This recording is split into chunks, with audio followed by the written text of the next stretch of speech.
여러분께서 2026년에 해야 할 일들이 너무 많으실 것 같습니다. 좀 어깨가 무겁다. 이런 저도 같이 그런 생각이 드는데 자, 신년 특집으로 진행되는 일타 뉴스 이제 본격적으로 좀 시작을 해볼까 합니다. 오늘 반사회 컨셉이니만큼 다양한 안건들 가지고 나왔는데요. 먼저 이혜훈 기획예산처 장관 후보자 얘기 먼저 해볼까 합니다. 정말 요즘 제보들이 끊이지 않고 있다고 해요. 이번에 이혜훈 후보자의 과거 보좌진 갑질 의혹이 불거졌습니다. 녹취록이 공개된 건데요. 이 후보자가 의원 시절에 인턴 직원에게 뭐 너 IQ 한 자리냐 라면서 고성을 지르고 막 야야 뭐 이렇게 하는 고성을 지르고 또 내가 정말 널 죽였으면 좋겠다. 뭐 이렇게까지 이야기를 하는 폭언을 하는 내용이 담겼다고 합니다. 이 내용 좀 어떻게 보셨나요? 저는 주변에 제보가 좀 많이 왔어요. 저한테도 좀 전달을 해달라. 제보가 왔다. 네네. 근데 저한테만 하지 다른 사람들 다 해가지고 좀 얘기해보니까 들은 것들이 좀 비슷해요. 근데 이 핵심은 그거예요. 밖에서는 중진 의원이고 경제 전문가로서의 어떤 그런 뭔가 제너러스하면서도 똑똑한 어떤 그런 모습을 뿜으면서 의원실 안에만 들어오면 비명을 지르고 이거를 지금 녹취가 된 것만 들었지 면전에서 들은 보좌진도 많습니다. 그리고 어떤 보좌진들은 이제 소리를 지르면 이혜훈 의원 방에서 그럼 일단 문부터 닫아야 돼요. 근데 옆방에서 다 들어요. 그 정도의 인텐스함으로 보좌진들을 그야말로 쥐잡듯이 잡았는데 실제로 그 방에 있었던 제 후배는요. 자기가 살면서 너무 긍정적이고 에너지가 넘쳐서 주체를 못하는 사람이었는데 자살 충동을 딱 한 번 느껴봤는데 그 방에서 일하면서 느꼈다라고 저한테 얘기를 했었어요. 그런데 저는 이혜훈 의원을 공적인 자리에서 이렇게 먼발치에서나 뭐 조금 지근거리에서 보면은 상당히 뭐 인상 좋고 온화하고 그런 분으로 보이는데 그런 뒤에서의 모습을 생각해 보면 정치인은 다른 건 몰라도 약한 사람들한테는 우리가 섬세함으로 다가가고 힘을 무기로 삼는 사람들한테는 더 강하게 나가야 되는 거 아닙니까? 그런데 이분은 약한 사람한테 강하고 강한 사람한테 약합니다. 권력에 줄 서고 약합니다. 이런 분이 정말 기본적으로 자기 보좌진들을 자기 아랫사람이잖아요. 우리가 상하 관계가 있으니까. 근데 누구보다 챙겼어야 하는데 이렇게 고함을 지르면서 여기서 보면 지금 내가 널 죽였으면 좋겠다. 이걸 정말 지금 제가 사실 우리 앵커님 쳐다보면서 그 말을 딱 했는데 너무 무서우시죠, 지금. 그러니까 제가 눈을 못 쳐다보고 너무 무섭잖아요. 제가 숙였습니다, 이렇게. 예, 어제 저녁에 녹취가 딱 나왔는데 방송에서 그때 제가 아이 재운다고 옆에 있었거든요, 6살짜리가. 근데 아무 생각 없이 그걸 딱 틀었는데 야 하는 그 정말 제가 따라하지도 못하겠는데 거기서 너무 놀래가지고 핸드폰을 제가 이렇게 엉덩이 밑으로 이렇게 내렸어요. 너무 시끄럽고 너무 무서워가지고. 그러니까 이런 걸 매일 듣고 사는 보좌진의 입장을 생각해보면 사실은 그냥 잘 가셨다. 네, 그냥 멀리 못 나간다. 저는 솔직히 그 말씀 드리고 싶어요. 네네. 또 다른 어떤 제보들 들으신 거 어떤 거 있어요? 조금 재밌는 건데, 네. 근데 소소하긴 한데 괜찮을까? 네. 오늘 우리 반상의 컨셉이니까 저희, 네, 뉴스캐비는 아니잖아요 지금. 그러니까요. 제 친한 후배가 또 그 얘기 하는데 이혜훈 전 의원이 공차에서 버블티를 그렇게 좋아했대요. 근데 보니까 좀 찾아보니까 사진이 꽤 있네요. 공차 마시는 그 모습이. 네, 그렇죠. 근데 그게 안에 버블을 넣으면은 네. 이게 흡입을 할 때마다 아시죠? 호로록 호로록 이렇게. 네, 사실 우리가 다이어트 한다고 밥 대신 많이 먹으니까 버블티를. 근데 그거를 정말 공식 이 소위 회의에 가서도 그거를 마셔가지고 눈살을 찌푸리게 하고 그런 일이 있어서 주변에서 그거를 이제 만류하기도 했는데 만류하면 또 이제 고성과 욕을 이제 먹는 거죠. 아니 그거 가지고. 네네. 근데 더 충격적인 건 뭐냐면 이 공차 뭐 유튜브니까 상호명 얘기해도 되잖아요. 네. 공차 이게 쿠폰을 줍니다. 하나 먹을 때마다 뭐 이렇게 옛날에 스탬프 찍듯이. 네네네. 뭐 12개 먹으면 뭐 하나. 근데 너무 짜잘해가지고. 근데 짜잘해서 너무 어이가 없는데 아니 본인이 이거 하나 마시면 버블티 쿠폰 보좌진들이 좀 모으면 어때요? 그렇죠. 웬일이야. 내가 마신 게 얼만데 이거밖에 안 모였냐고. 어머. 그래서 버블티 그러면 또 이제 보좌진들이 상당히 노이로제가 있는데. 웬일이야. 경제 전공이시라 그런가 봐요. 경제적인 거 제가 일리 있네요. 그거에 비하면 제가 들은 건 더 큰 것 같아. 스케일. 한번 제가 들은 거는 그러니까 저는 예전부터 여의도 연구원 있을 때부터 보좌진을 한꺼번에 뭐 보좌진이 뭐 10명 있잖아요. 그러면은 그러니까 뭐 9명인가? 아무튼 옛날엔 6명이었는데 그 당시엔 6명이었을 거예요. 그 옛날 국회의원 하셨으니까. 전부 다 방에 있는 사람을 한꺼번에 자르는 그런 이제 약간 좀 사이코패스적인 그런 의원들이 몇 명 있다라고 제가 들었는데 그 중에 한 분으로 항상 이름이 오르내렸고 또 이 부분은 또 특이한 게 막 자기 홧김에 막 감정적으로 다 나가 하면서 다 잘랐다가 또 자기 감정 기복이 심해가지고 또 나중에는 막 애원하면서 막 내가 막 미안했어 막 이러면서 이제 그런 감정 기복이 저는 되게 심하다고 들었어. 그러니까요. 더 무섭네요. 네. 더 무섭죠. 그러니까 네. 그래서 이제 이분이 그러니까 내가 그때 미안했어 그러면서 또 이제 왜 그런 거 있잖아요. 왜 학대받는 아내들도 나중에 그러니까 데이트 폭력 네, 이런 거, 데이트 그죠? 폭력 이런 것도 내가 그때 미안해서 막 벌벌 막 이렇게 기고 막 이러고 막 선물 공세하고 그런 사람들 진짜 집착증이죠 그런 게. 그러니까 약간 이분이 그런 약간 obsessive한 그런 감정 기복이 있다. 그런 얘기를 저는 많이 들었거든요. 근데 이번에 이게 저는 그래서 어느 타 방송에서 나가서도 이혜훈 의원을 이렇게 솔직히 악명이 되게 높으신 분인데 일부러 이재명이 이렇게 딱 픽업했다라는 것에서 저는 딱 느낌이 오는 거예요. 이거는 그냥 사람을 잔두대나 이런 데 해서 정말 뭐 북한에서도 공포정치할 때 막 장성택을 갑자기 고사포 쏴서 죽이고 이런 것처럼 제일 소문이 많고 구설이 많았던 사람을 일부러 자기가 뭐 외연악장이니 중도악장이니라는 그런 대의 명분으로 포장을 해서 이제 미디어의 주목도를 높인 다음에 커봐라 이렇게 내가 중도악장, 외연악장 하려고 해도 이런 사람은 사실은 그 보수 진영에 있는 사람들이 이렇게 위선자야. 알고 보면 다 함량 미달이야. 이런 식의 전시 효과? 이런 거를 저는 이재명이 노렸다고 생각해요. 근데 또 마침 또 저쪽 그 김모 대표님께서 이제 사건이 터져가지고 그 효과는 네. 그 효과는 좀 많이 못 누리시지 않을까 싶. 그러니까 약간 네. 이거가 이슈로 덮는다고 네. 약간 오히려 저는 그 김병기 원내대표가 이렇게 터지고 그런 것도 사실은 이 정부 내각의 인사들이 이런 게 하루 이틀 터지는 게 아니라 일상적으로 터지지 않습니까? 그렇죠. 사실 예전에 벌써 옛날 일처럼 생각을 하지만 나경원 의원님을 제가 어제 뭐 인터뷰를 했는데 대담을 했는데 나경원 의원님이 옛날에 그 국회 로텐도홀인가 거기서 뭐 이렇게 농성을 하셨는데 그게 뭐였냐면 김민석 총리가 너무 많은 구설에 올라 있고 뭐 금전적으로나 여러 가지로 있으니까 그때 막 이런 총리는 안 된다고 하면서 농성을 했었는데 그거는 다 묻혀버리고 그리고 이제 그런 구설수들이 이재명 대통령 그 본인의 여러 구설을 묻는 거예요. 뭐 현지 이슈부터 해가지고 뭐 근데 워낙에 뭐 대선 때부터 그런 여러 가지 막말이라던가 검사 사칭이라든가 뭐 여러 가지 구설이 많으니까 개인의 흠결이 더 이렇게 센 것도 아니죠. 그러니까 자기가 막 뭐가 묻어 있는데 옆에 있는 사람들도 같이 묻어 있으면 가려지잖아요. 저는 그래서 이재명 정부가 이렇게 흠집 많은 사람들을 더 오히려 부각을 시키고, 부각을 시키고 이슈로 덮는 그런 식의 정치를 한다고 생각합니다. 그 갑자기 궁금한데요. 그 지금 김민석 총리를 서울시장 이제 후보로 밀자고 하면서 지금 당비 대납 관련된 종교단체 그 사건이 있었잖아요. 네. 네.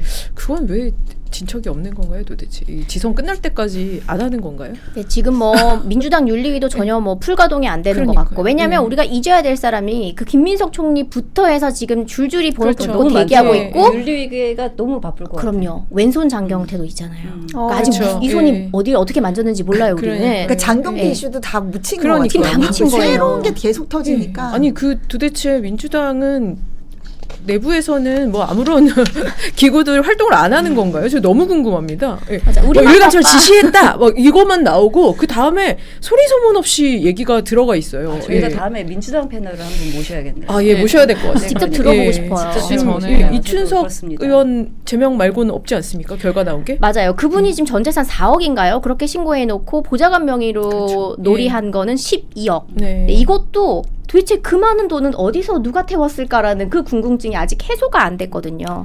저는 그 이혜훈 의원부터 먼저 얘기를 하면 과연 그 보좌질 갑질 특히 이거는 또 인턴에게 했던 얘기인데 이재명 대통령이 이 부분까지 디테일하게 알았을까 저는 그 부분에 대해서는 확실히 잘 모르겠거든요. 그러니까 이런 디테일은 예상하지 못했던 건데 생각지 못하게 그랬을 수도 수면 위로 있었다. 올라왔을 것 같다라는 생각이 들고 저는 뭐 여기 지금 국힘에서 오신 분들이 많으신데 또 이슈는 이슈로 덮는다고 말씀하셨는데 네. 저는 그런 이슈들이 터질 때 그럼 국힘에서 제대로 때리지 못하는 것들도 있지 않나라는 전 생각을 들거든요. 뭐 이렇게 너무 기분 나쁘게 듣지는 않으시면 아니, 근데 좋겠는데. 이제 저희 당이 저는 사실 이제 사실 당 활동을 본격적으로 한 지 오래되지 않았는데 네, 제가 우리 당의 안타까운 점 중에 하나라고 생각하는 게 그런 부분입니다. 네, 맞아요. 민주당에서는 우리 당에 뭐 티켓만한 거 하나 나오면 그걸로 막 공세를 예, 전폭적으로 합니다. 예, 그럼요. 뭐 그 당도 마찬가지고 예, 당정 막 네. 합심하시고 네. 그다음에 유튜버들 딱 지령 아시지 않습니까? 지령 딱 내려가지고 지령 딱 다니는데. 내리면 예, 그럼요. 쇼츠 막 100만 개 풀리고 막 이렇게 들어가거든요. 근데 네. 우리는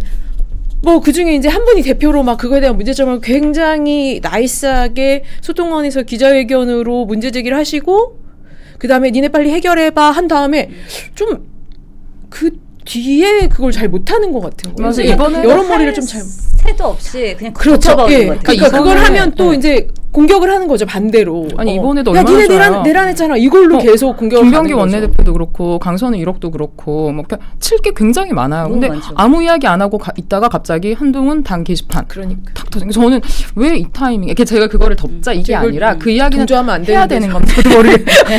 살려주세요.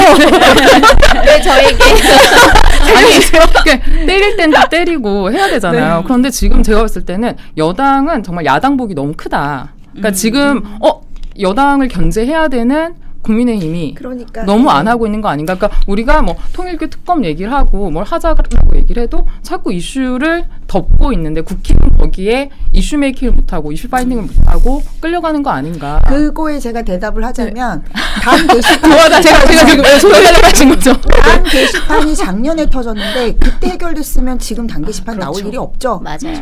당 게시판 네. 문제나 그렇게 내부에 분탕 치는 사람들을 빨리 청소하지 못했기 때문에 지금 제대로 여당의 잘못된 점에 집중을 못하니까 늦은 지금이라도. 숙제 지금이라도 해야죠. 안 그러면 내년에도 못할 거 아니겠습니까? 근데 그 말씀하신 것처럼 네. 보면은 아까 이춘석 의원 얘기하셨는데 이춘석 의원도 있었고 최민희 네, 과방위 위원장 그렇죠. 지금도 예. 활동 굉장히 잘 하고 그러니까요. 계시거든요. 그러니까 이런 이슈들을 메이킹을 하나하나 할 수 있는 거고 저는 당 게시판은 사실 예시로 든 거죠.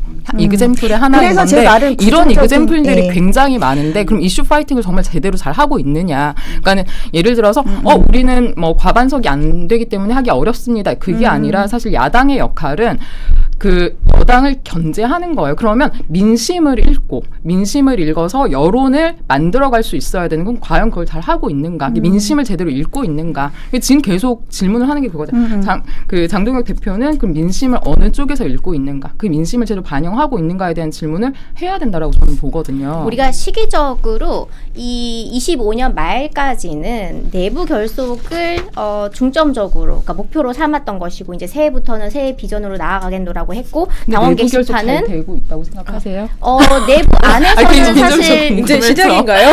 네, 그러니까 2025년 내부 결속 잘 하고 계신가요? 네, 2025년의 목표는 아, 네, 26년? 거의 지금 이루어지고 있고 그 내부 결속이 결속? 중요한 이유 중에 하나가 말씀 주신 것처럼 여러 가지가 계속 지금 터지고 맞아요. 있잖아요. 네. 우리한테 사실 호재라고 봐야 되는 건데 그런 이야기들이 예를 들어서 뭐 월요일 목요일이다 뭐 최고위를 하잖아요. 네. 그러면 그 얘기 이슈를 쫙 이렇게 원내 대표 쫙 갑니다. 뭐 하는데 갑자기 사과 언제 하냐?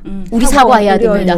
갑자기 내부에서 이러는 거예요. 계엄 사과는 갑자기 예민한 사과해라. 일인데. 예. 갑자기 또 여줘 내부에서. 봐라. 우리 네. 지금 막 김민석 그치. 때리고 예, 있고 예. 최민희 뭐 축의금 때리고 막 우리는 막 전투력 막 120%라고 탁 풀 장착했는데 갑자기 갑자기 계엄 잘 사과. 가다가 중간에서 갑자기 우리는 사과해야 됩니다. 막 이러니까 이건 뭐야 이렇게 되는 거예요. 그래서 정말 내부 결속이 정말 우리도 정말 우리끼리 찢고 볶고 하고 싶지 이걸 밖으로 꺼내고 싶은 정당이 어디 있겠습니까? 안에서. 원래 그, 그게 외세의 세력으로 인해서 어떤 권력이 무너지는 것보다 내부에서. 내부에서의 그럼요. 갈등으로 무너지는 경우가 그래서- 역사를 봤을 때 많아요. 맞아요. 그래서 우리는 이것을 이때까지 우리가 지금 박근혜 대통령 탄핵 이후로 당이 한 목소리를 내서 똘똘 뭉쳤던 역사가 별로 없어요.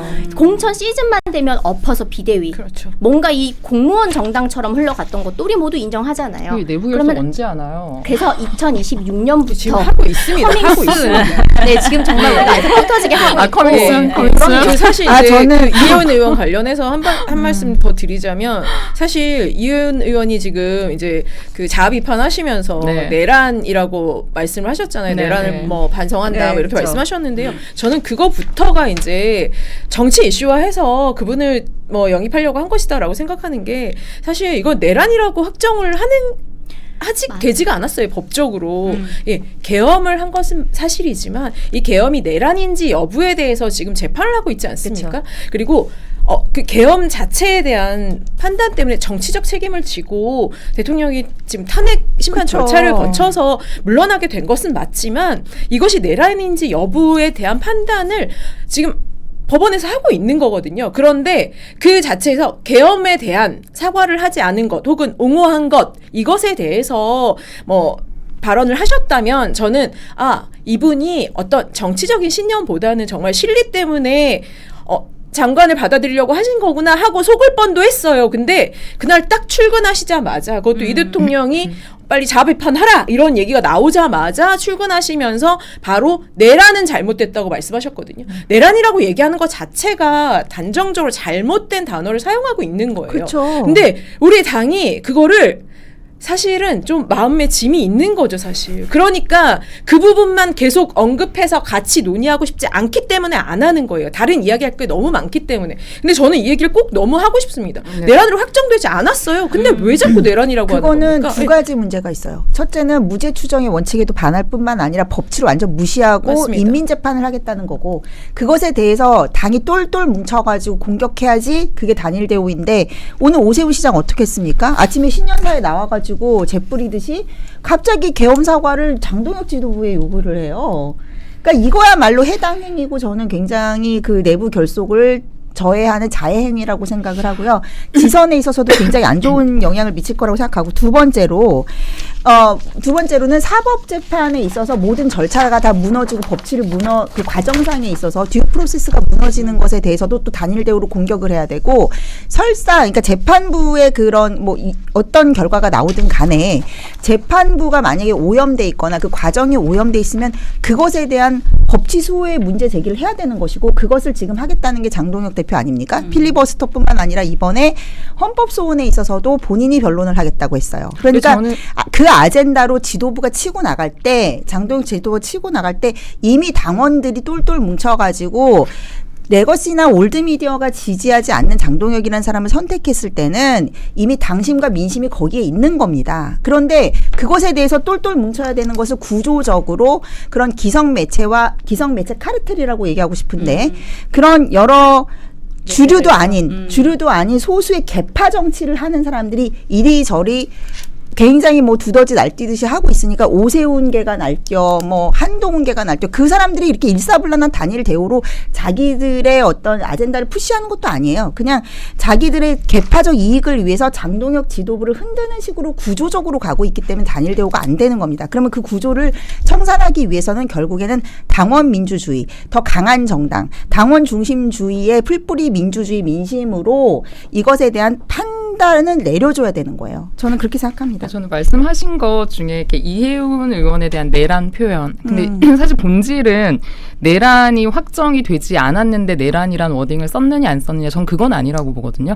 그러니까 우리가 어떤 의도에서 이렇게 하셨는지는 모르겠지만 일단 이재명 대통령이 나름의 연정의 의미로 하셨다라고 했을 때 그럼 그 과정은 어떠했는가? 정말 연정을 하고 싶으셨다라면 그렇게 오픈하지 않고 그러니까 과정과 절차에서도 일단 부적절했고 이해훈 의원 같은 경우에는 우리가 알지 않습니까? 그러니까 예를 들어서 제 과학기술 물리학 쪽이니까 과학기술 분야에서는 많은 분들이 뭐라 그러시냐면 과학기술만큼은 정치 중립적이면 좋겠다. 어떤 정권에서 그러니까 맞아요. 사실 윤석열 정부에서만 R&D 예산을 삭감을 했지 그동안은 그런 식으로 IMF 때도 삭감을 한 적이 없거든요. 그러니까 과학기술은 사실은 어떤 정치적 지향을 가진 상관이 없이 국가 발전을 위해서 지속적인 지원이 돼야 되긴 해요. 그러면 예를 들어서 학자로서의 관점으로 봤다라면 차라리 경제는 사실 굉장히 중요하고 정권이 어느 정권이 잡느냐에 따라서 스탠스가 달라지는데 너무 명백하지 않습니까? 그럼 차라리 다른 정권 스탠스 안에서 나는 그래도 나의 학자적인 의미를 뜻을 펼쳐보고 싶었다라고 차라리 그렇게 했으면 그래 그런 뜻을 펼치기 위해서 권력을 잡고 싶었나 보다라고 얘기를 할 수 있을 텐데 전혀 그렇지 않고 그 과정까지도 적절하지 않았기 때문에 이게 문제가 되는 거지. 내란이라는 워딩을 썼는 것 자체가 이렇게 판결이 났는데 혹은 나지 않았는데 이런 거는 부적절하다라고 얘기하는 게 과연 이렇게 바람직한 접근인가 좀 궁금하긴 하고요. 네. 두 번째 이제 오세훈 시장 저는 본인이 많이 답답하셨다. 왜냐하면 보세요. 오늘도 기사가 났어요. 이제 어게인 2018년 총선 보느냐. TK 지역 말고는 이제 이번 지방선거에서 그 보수가 가져갈 자리가 거의 없을 거다라는 예상을 하고 있어요. 그럼 오늘 그 여론조사 보면은 오세훈 시장이 물론 오차 범위 아니지만 이 정도로 지지율이 낮을 거라고는 본인 생각을 못했을 거예요. 그러면 지금 말씀하신 것처럼 뭐 장동혁, 뭐 이렇게 내부 권력 뭐 이렇게 얘기를 하고 계시지만 지금 선거에 나가시는 분들은 굉장히 답답하실 거예요. 그 지지율이 계속 떨어지고 있고 그리고 저희도 이제 개혁신당에서 서울 그 시장 후보를 내지 않습니까? 그러면 굉장히 될 확률은 더 떨어지겠죠. 그러니까 굉장히 답답하실 거고 저는 그 부분에 대해서는 무조건적으로 오세훈 시장에 대해서 어떻게 이런 이야기를 하냐 뭐 재뿌린다고 표현을 하셨는데 그런 표현을 하는 것보다는 왜 이런 이야기를 했는가 그리고 민심이 정말 어디에 있는가를 좀 보시는 것도 중요하지 않을까라는 생각은 합니다. 네, 다시 또 이혜훈 후보자 얘기를 좀 넘어가 볼까 합니다. 그 사실 지금 김영임 부원장님에 대해서 뭐 개혁신당 파이팅 아니면 또 국힘으로 넘어와라 이런 댓글들도 좀 이어지고 있어요. 네. 아니 진짜 오세훈 시장이 개혁신당으로 가셔야 될 것 같아요. 거의 저희 거의 느낌이 굳이 여기서 지지율 깎아먹지 마시고 느낌이 민심 거의 있는 개혁신당으로 가시면 될 것 같아요. 지금 네. 파이팅 하고 있는 것 같은데 해보겠습니다. 아니 그러니까 오세훈 시장을 개혁신당에서 이렇게 서포트 해주시니까 네, 들어가셨으면 그렇게 좋겠어요. 제가 뭐 상관할 일은 아니지만 네. 여하튼 이혜훈 후보자에 대해서 좀 더 얘기를 해볼까 해요. 지금 여야 모두에서 이렇게 비판이 나오고 있는 상황인데 네. 지금 사과를 하고는 있어요. 근데 인사청문회는 또 어떻게 될지 이것도 좀 궁금하거든요. 네. 맞아요. 그 인사청문회를 어느 정도의 강도로 준비를 할 거냐라는 질문을 제가 조금 많이 받았는데 교육부 장관 때 한번 우리가 생각을 해봐야 돼요. 저는 얼마 전까지도 교육부를 있다가 나왔으니까 네. 처음에 그 당시에 우리 그 이진숙 방통위원장님 말고 충남대 총장하셨던 네, 이진숙 총장님이 후보자가 되었을 때 그때 모두가 완전 출동해가지고 막아야 된다라고 이야기를 하셨는데 네. 저는 솔직히 조금 다른 생각이었거든요.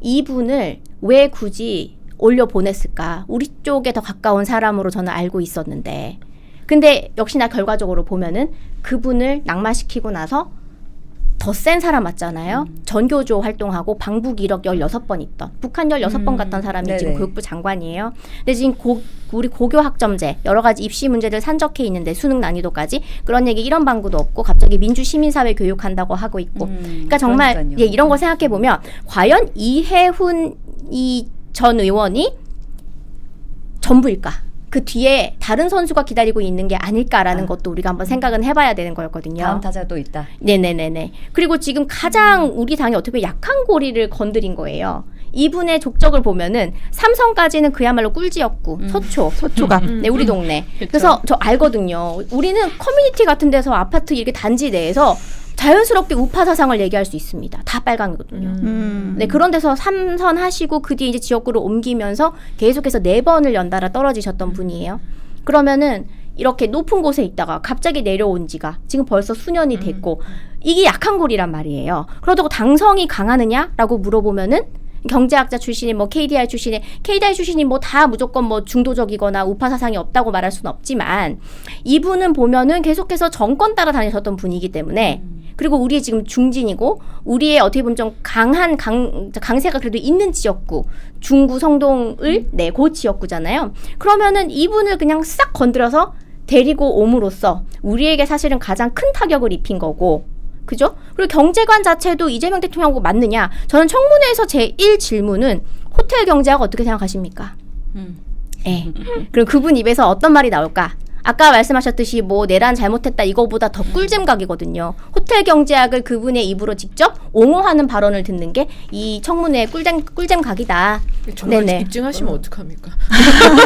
이론적으로 완벽하다 이렇게 나올까 봐 아까 저기 뭐 걱정이네요. 내란 발언이 별 문제가 아닌 것 같다고 하셨는데 아니 본인이 무슨 내란을 그 대통령 수화하자고 뭐 삭발하라고 강요까지 삭발시켰잖아요. 했다면서요. 이게 쟤는 본질이 네. 그게 아니라는 거죠. 그러니까 근데 그 부분에 그것을 대해서 제가 뭐 저는 잘했다 아니 잘못했다 그러니까 제 여부를 말은 떠나서 그게 더 본질이라는 네, 거죠. 네. 왜냐하면 이분은 정치인이기 때문에. 네. 예, 정치인이기 때문에 본질적으로 그렇게 그 강압적으로 대통령 지키자고 삭발까지 강요했던 사람이 하루아침에 어떤 설명도 없이 그리고 법치에도 어긋나게 내란이라는 말을 쓰는 것 자체가 정치적 본질이 아주 어긋난 거죠. 그래서 제가 네. 그 절차와 그다음에 이렇게 차라리 정면 돌파를 하셨으면 더 나았지 않았을까. 아무런 빌드업도 없었고 설명도 없었잖아요. 그게 아쉽다라는 거고. 그러니까 그거는 네. 그분의 정치적 본질을 굉장히 권력 무너뜨리는 지향적, 거죠. 그 네. 그냥 권력 지향적이라는 그러니까, 거고 네. 그 청문회도 말씀하셨는데 저도 사실 교육부 장관 후보를 생각을 했었거든요. 왜냐하면 굉장히 이례적인 게 보통 대학에서 후보가 나오면 그렇게까지 하지 않는데 그때 이진수 후보가 딱 나오자마자 충남대에서 다음날 성명을 발표했어요. 굉장히 이례적이라고 봤거든요. 그리고 충남 제 대전에도 있었는데 굉장히 점잖은 분들이세요. 점잖은 분들이신데 다음날 바로 이 사람 안 된다. 성명 발표하시고 그 이분은 사실 그때 그 이재명 정부에서 가장 하고 싶은 서울대 10개 만들기를 좀 진행하실 수 있는 분이라고 생각을 해서 이분을 그때 후보로 지명을 하셨던 것 같은데 그때 누가 또 계속 하마평 그 문제가 됐었냐면 강선우 여가부 장관 후보로 지명이 됐었죠. 근데 그때 저는 무엇을 봤냐면 이진수 후보 같은 경우에는 지명 철회를 해요. 지명 처리를 하거든요. 그러니까는 정확하게 친명의 사람은 아니에요. 이진수 그 후보가. 그래서 지명 철회를 하지만 강선우는 어떻게 하냐고. 어떻게 했는지 아세요? 자진 사퇴할 수 있도록 네. 문을 열어줬어요. 이건 굉장히 전화 다르다. 받았잖아요. 네, 네. 그러니까 자진 아니죠. 근데 그래도 지명을 네. 철회하는 것과 자진 사퇴의 형식은 굉장히 다르다는 거 다르다. 알고 계시지 않습니까? 그래서 저는 이혜훈 후보 같은 경우에 이제 청문회를 간다라고 했을 때 여기에서 자진 사퇴를 할 수 있는 데까지 이렇게 퇴로를 열어줄지에 대해서는 저는 좀 회의적이에요. 이렇게까지 다 버리고 왔는데 자진 사퇴를 과연 하실까? 그렇죠. 저는 본인은 예. 그러니까 아마 지명 철회 방식으로 가지 않을까라는 생각이 저는 저도 들고, 지명 철회가 될 수 그러니까 있다. 이진수 후보 같은 경우에도 이렇게 서울대 10개 만들기를 하실 수 있을 거라고 해서 생각을 하고 모셨는데 그 지명을 했는데 그 정도로 논문 표절이나 문제가 될 거라고까지 저는 검증하고 지명을 하시진 않았을 거라 생각을 하고 생각외로 문제가 너무 많이 불거지면서 강선우 후보의 그때 보좌진 갑질이 계속 나오니까 결국에는 자기보다는 덜 가까운 사람을 그냥 지명 철회를 해버렸던 거죠. 그래서 이번에도 이혜훈 후보에 대해서는 자진 사퇴 본인도 안 하실 거고 더 이상 퇴로가 없으니까 그냥 지명 철회로 가지 않을까 싶습니다. 꿀잼 가긴 청문회는 못 볼 것이다 아마. 근데 아니, 그 가시지 않을까 싶어요. 가야지, 왜냐하면은 가서. 이렇게 지금 이렇게 이혜훈 후보 같은 경우에는 더 이상 물러설 곳이 없고 지금의 상황을 이렇게 쫙 볼 때는 이성의 영역에서 어떤 것들을 판단하는 것과는 굉장히 거리가 멀어 보이거든요. 그러면은 그냥 진행을 하실 수도 있지 않을까. 청문회 과정을 거치면서 근데 청문회 결론이 그쪽으로 갈 수밖에 없는 상황이 만들어지지 않을까 예상이 됩니다.